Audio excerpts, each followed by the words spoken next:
Hey, everybody. Thank you so much for stopping back by. If you're new, welcome. And if not, welcome back. Happy Fibro Friday to you all. We made it through the week, barely in my case, but we made it through. And I hope that you've prioritized your self care and taken excellent care of yourself as much as possible through this week. Today, we're going to get right into the topic, which is flares. It's all about flares today. And if I've already discussed it here, please forgive me because fibro fog is one of my very common symptoms experienced. So you could find out about flares anywhere, but today I'm going to tell you what I understand about flares, what it looks like to be in a flare, as well as ways to come out of a flare. And I have no notes, so I'm just winging it. So, what is a flare? If you have heard of people who have arthritis, you'll know that a flare is when they experience increased pain. They'll say their arthur is flaring up. Fibro flares are very much in the same vein. You will notice an increase in symptoms, or you will notice an increase in intensity of your current symptoms.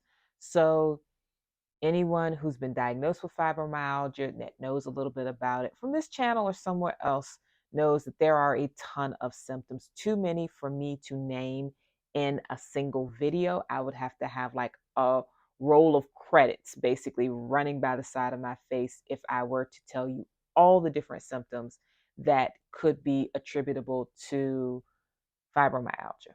It's just too many, but I will tell you some of the most common ones, and you can go from there, and we'll just continue this discussion. So the most common ones that I've experienced and that most people experience is achiness from top to bottom, definitely headaches specifically as well. You may notice nausea, IBS, the different types of IBS, IBS-C, IBS-D. You could notice both of them. You could notice that you have very poor quality sleep, which I have talked about in previous videos. As you all know, I will put a link up ahead or up above for the video that I did on a tea to help me with my sleep. So sleep problems, fibro fog, which I mentioned earlier in this video, which means that you tend to be a little forgetful. Anybody who's had a baby or just been through a very stressful time in life, if you know about the stress that comes from major change that causes you to be forgetful, fibro fog is very much the same, except you can't attribute it to one instance. It's just kind of constant that you are having a hard time managing the fine details of life. Um, Exhaustion, which is a little bit different from the poor sleep part. It's just not having the energy to do a lot of things. That's another very common symptom. And these are all things that you can experience at the same time while going through a flare.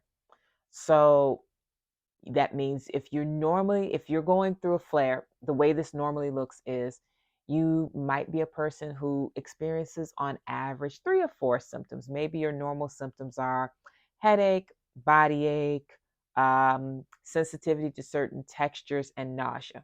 Maybe those are your 4. It could be more than 4, but let's just say those are your standard 4. But let's say on top of those things, you're now experiencing a lot of exhaustion, poor sleep. Let's say you're also experiencing a ton of fiber.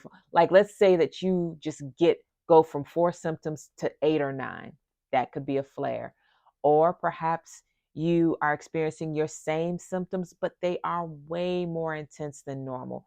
Maybe you can usually scrape by on 4 or 5 hours of sleep. You can usually manage that, but all of a sudden you're down to an hour or 2, or maybe you usually wake up twice a night and all of a sudden you're waking up 5 or 6 times. It could look like that. Perhaps your aches are more intensified. Perhaps the exhaustion is more pronounced. Perhaps the nausea is just getting really ridiculous. It could be anything, right? So that is what a flare is. More symptoms, more intense symptoms. Those are the 2 things that let me know I'm in a flare. My current flare, what is it looking like?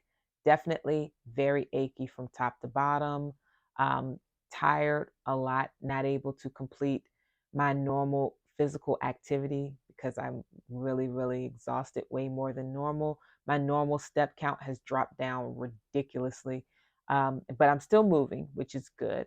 And what else? A little bit of nausea, definitely fibro fog. Um, is there anything else? Nothing that I can. Oh, sensitivity to certain textures. I noticed that I can't wear certain clothing items right now that were fine before. I'm just a little more sensitive to it, and absolutely increased neuropathy issues in hands and feet. The tingling in my hands and feet have been ridiculous over the past few weeks, even more than normal. So that's what it looks like for me. My normal symptoms are intensified, as well as the nausea, which I hadn't had in a while, has returned, as well as the fibro fog has returned a bit. So the answer to, well, what do you do when you're in a flare? The best thing to do is treat the symptoms and try to just kind of ride it out. It gets better normally, especially if you have a pretty good baseline routine. It does get better. So instead of completely leaning into the exhaustion, I still move, but it's not as rigorous as I'd prefer. I have been sleeping more, just taking a little bit of leave during the day to take a really good nap, which is something I haven't had to do in a while, but to use some leave to get a good nap in. For the fibro fog, relying more on notes, writing more things down, checking and double checking. Oh my gosh, so much double checking. I had an additional assignment given to me last week, which was quite tedious. And the amount of handwriting versus working in Excel versus working in Outlook to make sure that I had dates and times right, it was just far more than I normally need to do. But I'm glad. I'm glad that I double checked those things. So, because the final result turned out the way I needed it to, but the flare definitely slowed me down way more than normal. So that is what coming out of a flare can look like, just kind of leaning into what you need instead of trying to fight against a lot of it. Just pick one or two to really lean into. More sleep for me has been key. Listening to my body, more fresh juices, things that don't make me feel queasy. So laying off of anything that might have a bit of oil and eating as plant-based as possible. That seems to always work.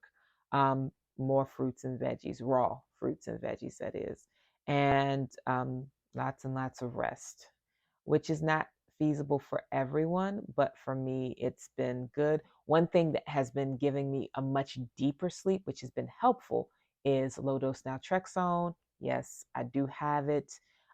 I don't take it regularly, and I know that there are a lot of benefits to it. So I'm kind of playing around with it. I meant to mention it in the routine video, but it's not something that I had planned to make a part of my routine.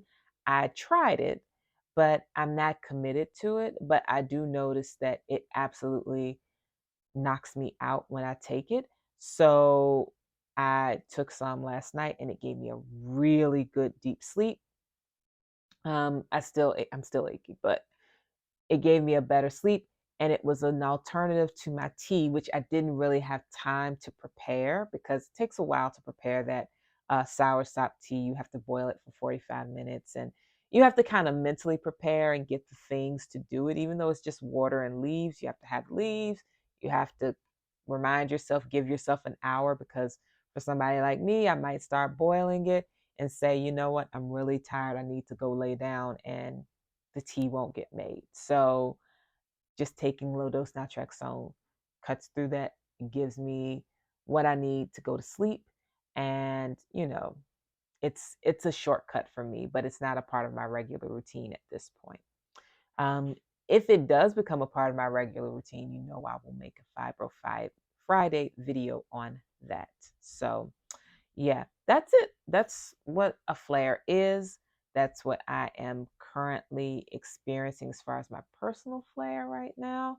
And those are some of the recommendations I have, again, never a doctor, don't ever take this as medical advice, but as someone who has been dealing with fibromyalgia for now 4 years diagnosed, and who knows how many years undiagnosed. Just kind of leaning into what your body needs can be very helpful to the greatest extent possible. And that doesn't take you completely out of your life, which is a fine balance. Sometimes the tired and the achy mean you stay home and you don't do things. And that absolutely can take you out of the life that you want to live. But sometimes it's necessary to do that for a little bit to get back on track, because it's a hard journey and every day isn't a smooth one. So that's that. And if you have questions about flares, please let me know. I'll be happy to answer them. I want to do more videos on flares specifically because so many of the symptoms, they can be treated and they don't have to be treated using medicine. As far as, your typical prescriptions, you can do other things to get some relief, but it does take a little bit of research. And sometimes if you take care of one thing, other things are easier to manage, but that's not something that we're often taught. We tend to think of the symptoms as being siloed. They're not in contact with one another at all. But sometimes, if I can remedy the exhaustion and get a good night's sleep, that helps with the pain levels and the fibro fog. So, we are holistic beings, everything is interconnected. And by addressing one thing, we can often get relief in other areas. So, I hope to do some more videos on that in the future. But that's it for today.